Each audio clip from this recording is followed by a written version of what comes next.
Hey everyone, welcome and welcome back to another What's for Dinner video. Today I made cowboy cheesy middle burgers. A lot of people always ask me how I make my cheesy in the middle burgers, so today I'm going to show you.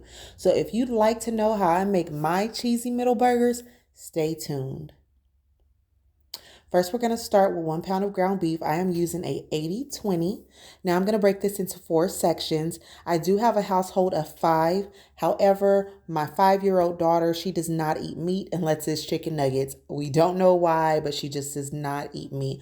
She will eat spaghetti. She will eat things that contain meat, but she will take the meat out. So she definitely does not eat burgers. So this night we had to make her something a little different. But I'm going to just break these into 4 different sections, and then out of one section, I'm going to break it in half. And then I'm going to go ahead and start configuring it or working it to make a hamburger circular shape. And then I'm going to take that other piece that we broke in half, and I'm also going to make it into a round shape and just kind of make sure it fits the top of this burger. We're going to be stuffing this burger again with cheese, so you don't want anything to come out. You're going to see me go to the other meat that I had placed on the side and kind of take a little bit from it and add to it, which is perfectly fine. We're just trying to make sure that we have semi-even pieces of meat. I'm going to go ahead and wash my hands at this point because ground beef is so sticky to me. Now I'm going to come back and I'm going to add some Swiss cheese. Why Swiss cheese? It's what I had in the refrigerator. So that's what we're using. I'm going to get 1 slice of Swiss cheese and I'm going to fold it into a square. So folding it hot dog way and then hamburger way. Yes, you remember that from elementary school? Funny, I know. Then we're going to add that piece, our top piece onto it, and we're going to enclose this up. Now, I would highly, highly recommend that you take your time on this, especially if it's your first time. Make sure that everything is enclosed, pinch your edges, and if you see any spaces in the middle of your burger, pinch them closed, because when you cook this, you don't want your cheese spilling out. You want all that ooey gooey cheesy goodness to stay directly in the middle. So when you bite into it, you get that cheesy middle filling. I'm going to go ahead and work with the other sections and create our hamburgers. This is sped up, but we can chat a little bit. I hope you guys are doing well. My family has been suffering from the flu and strep throat, so it has been a week for me. But keep us in your thoughts here because we're doing better. We're definitely healing. Now that I have that done, I'm just going to go ahead and add our Swiss cheese for all of these patties. And then I'm going to go ahead and put the top piece on and get these all worked up. Again, just making sure that everything is closed up, giving it that nice burger shape. Now, I like to cook my burgers personally well done. You do you, boo, and do you well. I like my steak medium. My family likes their steak medium. Medium steak is just beautiful chef's kiss. However, our burgers we do like well done, so I do make sure I cook them well done. Now I'm going to season these burgers with salt or seasoning all, black pepper, garlic powder, and onion powder. And I am going to season both sides. Now, depending on the chef, you can season these in the pan or outside of the pan. It's completely up to you. Sometimes I do it when it's in the pan cooking. Sometimes I do it outside. This time I decided to season it prior to putting it on the pan. Just make sure you get both sides seasoned. Make sure you lock in all that good juicy flavor. And yeah, you're going to be good to go.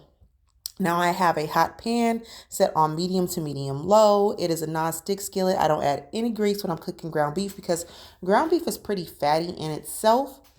And so it's going to create its own grease. I always make sure that at the end to go ahead and drain off that grease and those nasty fat drippings off of ground beef and clean up my pan so that, you get all of that greasiness off of there and you're left with just a good, juicy, delicious, and beautiful burger. Because again, like I always say, we eat with our eyes first. So you definitely want to make sure your burger just looks nice and beautiful and restaurant quality. Now I'm giving it a good sear on one side before I flip it over. I like to do that just so I can create like that caramelized ground beef crust. It is so delicious to me. I would do the same thing if it was on the grill. So you're going to see me flip these about halfway, or I'm kind of just separating it at the moment because I don't want them to stick together, not to the pan, but together. In the meantime, I did get some questions, and so I want to answer them. A lot of people ask me if I can make, because there are a lot of people that I know personally that watch my channel at this point. And so I got a request to make my corn pudding recipe and my potato casserole recipe. I will definitely come back, especially because Thanksgiving is coming around, the holidays are coming around, so I'm going to go ahead and come back with those recipes. Now, this is just an optional step, but I like to do it. I'm adding a slice of American cheese on top and just kind of putting a lid over the top to melt that cheese. Now, I took some brioche buns. I love the one from Publix. If you have a Publix in your area, they are premium, just delicious. However, I got these from Walmart. I'm going to go ahead and toast them because that makes for the best flavor for me. I just added a little butter to the pan and I'm toasting those up. Now, let's go ahead and assemble our burger. To make this cowboy burger, I have our toasted brioche buns.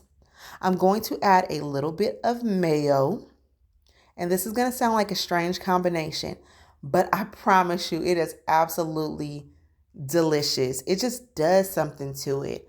My family loves to go to Red Robin for burgers. I don't know if you guys are familiar with the restaurant, but they actually do a mayo and what's coming up next, barbecue sauce together. And I promise you, it is just so delicious. If you have not tried it, definitely recommend. Now I'm using the Sweet Baby Ray's, one of our top family. I actually didn't start eating Sweet Baby Ray's until I came out to South Carolina. I'm originally from California and we use Kraft barbecue sauce. However, South Carolina is the land of the mustard barbecue sauce. The Carolinas love mustard barbecue sauce, and so Sweet Baby Ray's makes a perfect mustard barbecue sauce. But right now I'm just using a regular Sweet Baby Ray's hickory brown sugar barbecue sauce. So I spreaded a little mayo and a little barbecue sauce on there. I'm going to go in with some of this leaf lettuce, green leaf lettuce, and I've just pre-rinsed that. And I love that lettuce. It gives a perfect crunch to burgers specifically. Then I'm going to go ahead and add on our burger with our melted cheese. And then I'm going to add on just a little cheat for this cowboy burger, some of these French onions.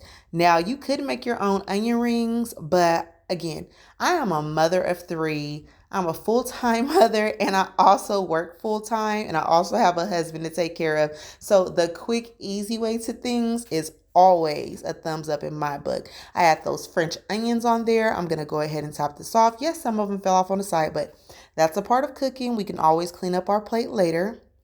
The burger is assembled and it's going to come together beautifully. Again, if you have not tried, highly recommend. Now we're going to go ahead and just add some fries. I've cooked these fries in the oven. I like to just spray mine with a little nonstick spray. And I get the shoestring fries out the freezer section. You could always make them yourself, of course. But again, simple, easy, quick. Put them in the oven. The shoestring fries, for some reason, they come out just so crispy and delicious. I top them with a little bit of salt. But you do you, boo, if you want to make your own. That's perfectly fine. But I add a little bit of French fries to this and there you have it. Everything is done and there is absolutely no complaints. You are going to see me come in because I almost forgot to add some barbecue sauce on the side. And if you've seen from the first clip in our video, we did cut through the middle so you were able to see the cheese that drips out the middle. So we have Swiss cheese coming out the middle of the burger. And then you're also going to have that American cheese on top, which brings it together. Now, if you like mustard, again, do you boo and do you well. But this is perfect. A cowboy burger, cheesy in the middle. There you have it.